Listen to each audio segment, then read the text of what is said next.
Hello, bonjour, les dirigeants, j'espère que vous vous portez bien. J'ai envie de vous raconter une anecdote, qui m'est arrivée, en animation de formation.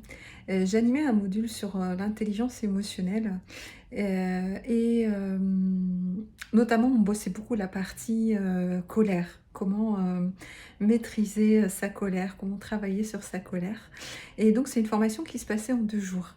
Et à la fin de la première journée, je fais souvent, ce qu'on appelle un bouclage, une clôture pour, prendre le pouls, savoir, comment les participants ont cheminé, avec quoi ils vont repartir de cette première journée.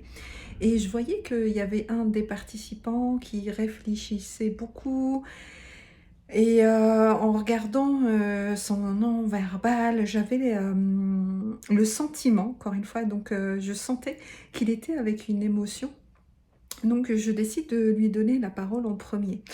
Et à ce moment-là, mon intuition se confirme.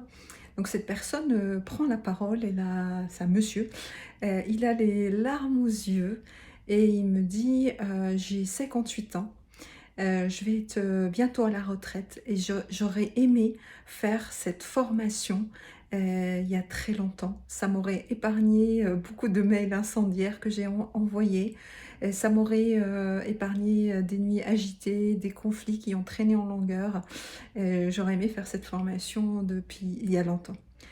Sur le moment, en fait, j'étais vraiment touchée parce que j'étais, connectée, à l'émotion de cette personne, et en même temps, j'ai pris, beaucoup de recul, et c'était, accueillir aussi ce qui se passait, pour lui.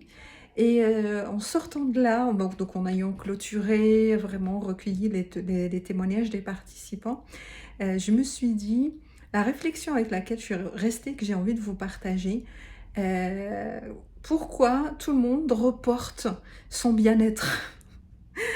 Pourquoi on procrastine notre bien-être, en fait? Je me suis dit: «Cette personne-là, peut-être qu'après, à cette époque-là, elle avait pas de repères, ou elle savait pas vers quoi se diriger, quel format d'accompagnement».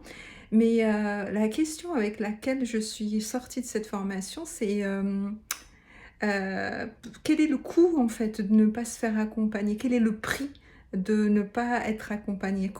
C'est quoi concret? Là, cette personne, le prix, c'était des nuits agitées, des conflits, et il a suffi d'une journée de formation pour récupérer un peu de confort émotionnel et relationnel.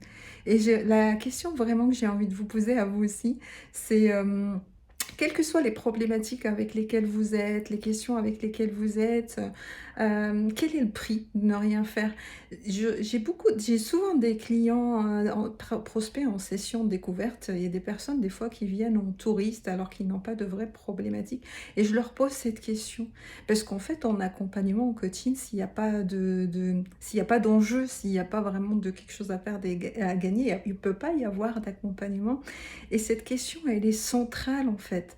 C'est, quel est le prix si aujourd'hui, vous ne faites rien pour votre bien-être, et surtout combien de temps vous allez procrastiner, votre propre bien-être?